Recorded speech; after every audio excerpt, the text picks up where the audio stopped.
चंपा के पौधे से आवाज आती है कि बांस भैया, गांव के ग्रामीण फूल तोड़ने के लिए आए हैं, इनको फूल दूं या लगूं आकाश। इसके बाद उन बांस के पौधों से आवाज आती है, नहीं बहना, लगो आकाश। और उसके आगे का तो मैंने आपको बताया ही है महाराज कि चंपा की डालियां इतनी ऊंची होती चली जाती हैं कि उनसे फूल तोड़ना असंभव है। परंतु सुबह जमीन में अपने आप अत्यंत सुगंधित फूल बिखरे हुए मिलते हैं, पर आज तक कोई भी व्यक्ति उन फूलों को अपने हाथों से नहीं तोड़ पाया है। गांव के सरपंच की बात सुन राजा जय सिंह सोच में पड़ जाता है। फिर कुछ देर विचार कर वो अपने भरोसेमंद वजीर गौरीनाथ को बुलाकर उसे निर्देश देते हुए कहता है, मंत्री जी, आप फौरन वहां जाओ और सच का पता लगाओ। वजीर गौरीनाथ जी महाराज कह तुरंत ग्राम प्रधान को साथ ले गांव के लिए चल पड़ता है। कुछ ही देर में मंत्री और ग्राम प्रधान उन बोलने वाले रहस्यमयी चंपा और बांस के पेड़ों के पास पहुंच जाते हैं। सरपंच के साथ राजा के खास मंत्री को देख गांव वाले भी उत्सुकतावश आसपास इकट्ठे हो जाते हैं।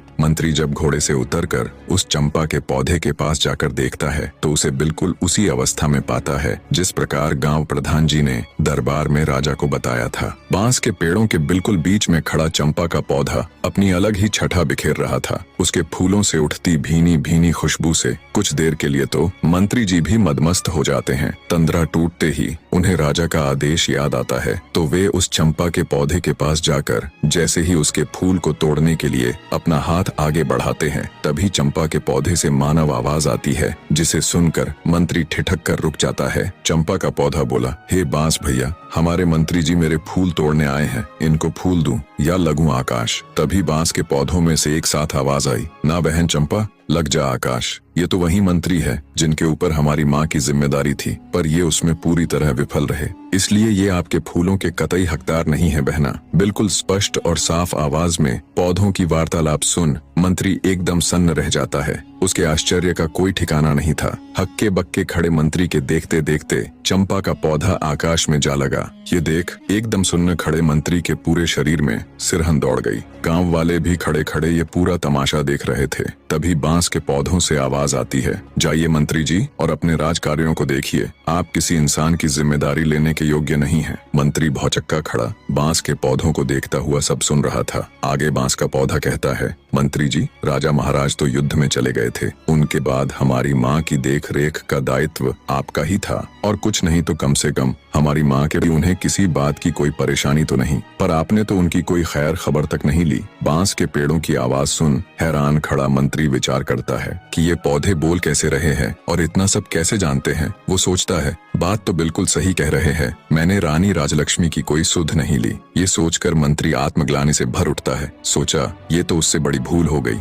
राजा की गैर हाजिरी में उसे रानी राजलक्ष्मी को गर्भावस्था में संभालना चाहिए था। मंत्री जी सोचते हैं, इसका मतलब क्या रानी राजलक्ष्मी के साथ कोई बड़ा षड्यंत्र हुआ था या कुछ और बहुत बुरा जो वो नहीं जानते। ये विचार आते ही उसने जब ये सब उन पौधों से जानना चाहा तो उनमें से कोई आवाज नहीं आई। जब बहुत प्रयास करने पर भी पौधों ने कोई जवाब नहीं दिया तो हैरानी के साथ साथ आत्मग्लानि से भरे मंत्री जी बोझिल हृदय के साथ वापस राजमहल की तरफ चल पड़ते हैं। वहां पहुंचकर वो सारा किस्सा राजा जयसिंह को कह सुनाते हैं और बोले, महाराज क्षमा करें, पर मुझे लगता है राजमहल में कुछ षड्यंत्र तो जरूर हुआ है। महाराज, आपकी गैर हाजिरी में मैं राजरानी की अच्छी तरह देखभाल नहीं कर पाया। आज उन पौधों की बात सुनकर ऐसा लग रहा है महाराज जैसे राजमहल में राजरानी राजलक्ष्मी के साथ कुछ बहुत बुरा। मैंने उन पौधों से जानने की बहुत कोशिश की लेकिन उन्होंने मुझे कुछ नहीं बताया, इसलिए मेरा आपसे अनुरोध है कि आपको खुद वहां जाकर उन पौधों से बात करनी चाहिए। हो सकता है वो आपको सारी बात बता दें।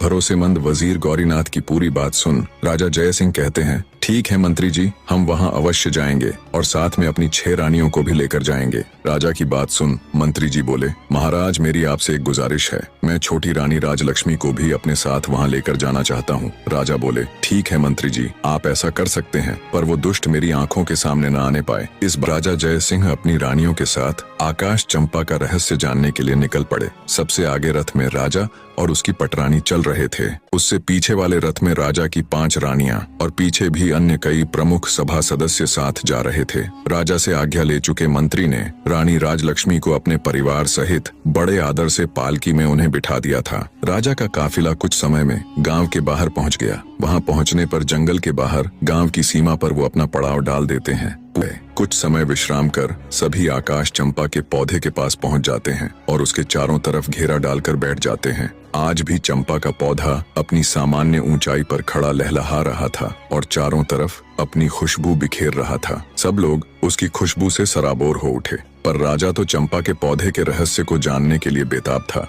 राजा की 6 पत्नियां उसके साथ बैठी थीं और छोटी रानी राजलक्ष्मी मंत्री जी की पत्नी के साथ बैठी हुई थीं। तभी बड़ी रानी यानी राजा की पटरानी राजा से बोली, महाराज, यदि आपकी आज्ञा हो तो क्या मैं इस खुशबूदार चंपा के पौधे से कुछ फूल तोड़ लूं? राजा बोला, अवश्य रानी साहिबा। तभी राजा की दूसरी पत्नी भी बोल उठी, महाराज, इन फूलों की उठती भीनी भीनी खुशबू को महसूस कर मुझसे बिल्कुल भी नहीं रुका जा रहा। क्या मैं भी फूल ले लूं? दूसरी रानी के साथ साथ तीसरी, फिर चौथी, सभी रानियों ने ऐसा कहा तो राजा बोला, अवश्य तुम सब वो फूल ले लेना। राजा ने सबसे पहले 6वें नंबर यानी छोटी रानी को फूल चुनने का निर्देश दिया और पटरानी सहित अन्य रानियों से बोले कि ये तुम सब में सबसे छोटी है, इसलिए सबसे पहले उसे ही फूल चुनने का अवसर मिलना चाहिए। राजा की बात से पटरानी सहित अन्य रानियां सहमत हो गईं, तो 6वें नंबर की रानी फूल तोड़ने के लिए चंपा के पौधे के पास जाती है। राजा सहित वहां मौजूद सभी की उत्सुकता पूरे चरम पर थी। सभी ये देखने के लिए आतुर थे कि अब क्या होगा। रानी ने पेड़ के पास जाकर जैसे ही फूल तोड़ने के लिए अपना हाथ आगे बढ़ाया, तभी चंपा के पौधे से आवाज आई, रुकिए रानी जी, आप मेरी आज्ञा के बिना मेरे फूल नहीं तोड़ सकती। पौधे की आवाज सुन रानी ठिठक कर वहीं रुक जाती है। चंपा के पौधे से आई आवाज इतनी स्पष्ट और तेज थी कि राजा सहित वहां मौजूद सभी लोगों ने उसे सुना। अब तक तो राजा ने सिर्फ अन्य लोगों के मुख से ही बोलने वाले चंपा के पौधे के बारे में सुना था, पर अब जब उसने अपने कानों से सुना तो वो भी हैरान रह गया। उसके आश्चर्य की कोई सीमा नहीं थी। तभी चंपा के पौधे से आवाज आई, बांस भैया, हमारी सौतेली छोटी माँ हमारे फूल तोड़ने आई है। मैं टूटू या लगूं आकाश? बांस के पौधे में से आवाज आई, बहन चंपा, लग जा आकाश, यह तो तुम्हें छूने योग्य भी नहीं है। क्या तुम्हें याद नहीं कि इन्होंने हमारी माँ के साथ कैसा अत्याचार किया है? इसलिए बहन इनके बारे में मत सोच और लग जा आकाश। बांस के इतना कहते ही चंपा की डालियां फिर से ऊपर उठी और आकाश को छूने लगी। रानी पौधे की बात सुन हैरान थी कि ये पौधा क्या बोल रहा है, कहीं हमारी पोल ना खुल जाए। उसकी सिट्टी पीटी गुम हो गई।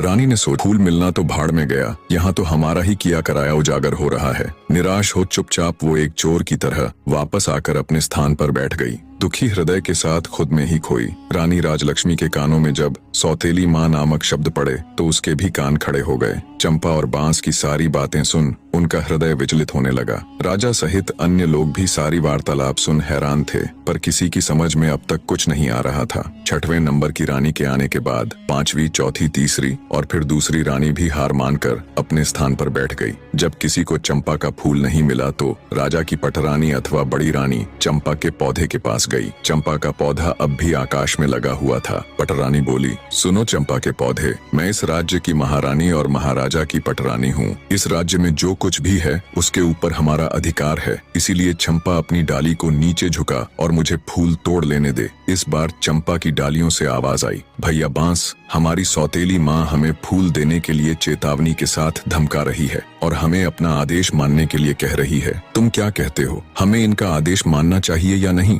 बांस बोला, ना बहना, तुम्हें आदेश देने का इनके पास कोई अधिकार नहीं है। ये पटरानी होंगी राजा की और अपने राज्य की। हम इनके राज्य की प्रजा नहीं है और न ही हम कोई वस्तु है जो इनके उपयोग में आना आवश्यक हो। क्या तुम्हें याद नहीं है बहना, इन्हीं के आदेश से तो सारा काम हुआ है। इन्होंने ही तो हमारी माँ को सबसे ज्यादा दुख दिया है और इन्होंने ही हमें वन में भेजकर हमारी मृत्यु का रास्ता तैयार किया था। यह तो महारानी बनने के लायक भी नहीं है, इसलिए बहना तुम्हें इनके पापी हाथों का स्पर्श भी नहीं होने देना चाहिए। सभी के सामने ये बातें सुनकर बड़ी रानी का सर लज्जा से झुक गया। शर्म और अपने कुकर्म का भेद खुल